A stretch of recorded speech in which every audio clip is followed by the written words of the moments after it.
January 1940. The Arctic Circle lay under a sunless vault of iron-gray clouds as the bitter winds swept across the Norwegian fjords, carving through the snow-packed mountains and echoing against the silent waters of the Ofotfjord, where the forgotten struggle for Narvik was about to unleash one of the most brutal winter clashes of the Second World War, a confrontation where nearly 30,000 soldiers from Norway, Britain, France, and Poland confronted disciplined German mountain troops in a landscape so cold and unforgiving that even rifles jammed and breath froze mid-air. And yet, the stakes were so immense: iron or lifelines, naval prestige, strategic access to the North Atlantic, that no army could afford to retreat. And under this freezing sky, the first shots rang out as German destroyers slipped into Narvik harbor on April 9th,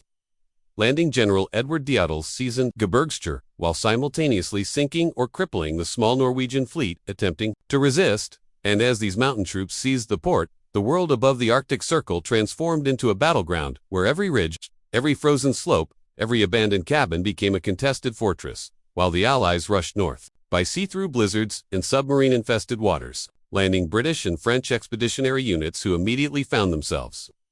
battling not only a determined enemy but also terrain that punished every step with avalanches, frostbite, and the constant roar of artillery echoing against the icy cliffs. And soon, the fighting expanded into a relentless contest for high ground as Norwegian ski troops executed daring hit-and-run attacks, sliding silently through pine forests to strike isolated German pockets before vanishing into the snow. While British infantry, unaccustomed to Arctic warfare, struggled to dig defensive positions in permafrost that shattered picks and numbed their fingers until they bled. And as the conflict intensified, the French Foreign Legion, hardened veterans of deserts and colonial fronts, stormed icy ridges with ice axes and grenades,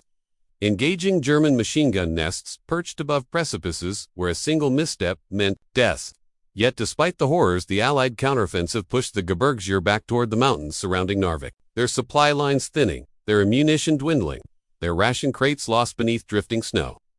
until desperation forced Djadal's men to fight from cave shelters lit by flickering candles.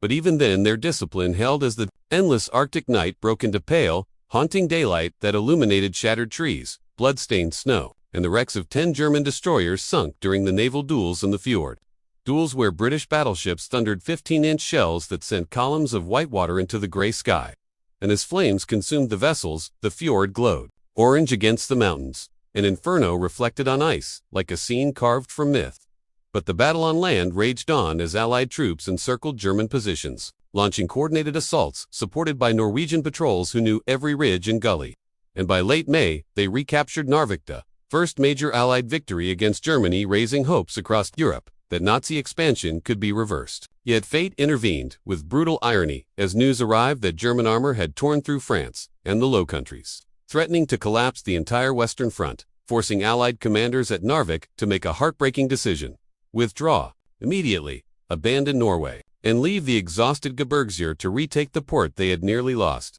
And so, under cover of fog, the British, French, and Polish forces evacuated to fight elsewhere, leaving behind smoldering ruins and silent mountains that had witnessed unimaginable suffering, while German troops limped back into Narvik, victorious by default, their faces hollowed by starvation and cold, but their resolve unbroken. And when it was all over, the Arctic snows slowly buried the traces of battle to shattered helmets, frozen foxholes, blasted trees, and blood-soaked drifts. Yet the story of these 30,000 men remained etched in history as one of the most grueling, overlooked winter campaigns of the entire war, a struggle where courage meant simply staying alive in temperatures that could kill a soldier faster than a bullet, where strategy bent itself to the will of nature, where alliances were tested, and where the snow truly turned red, not metaphorically but in cold, brutal reality. A reminder that in the remote edges of the world, the Second World War was not fought by faceless armies, but by shivering men climbing icy cliffs under sniper fire, carrying wounded comrades through waist-deep snow,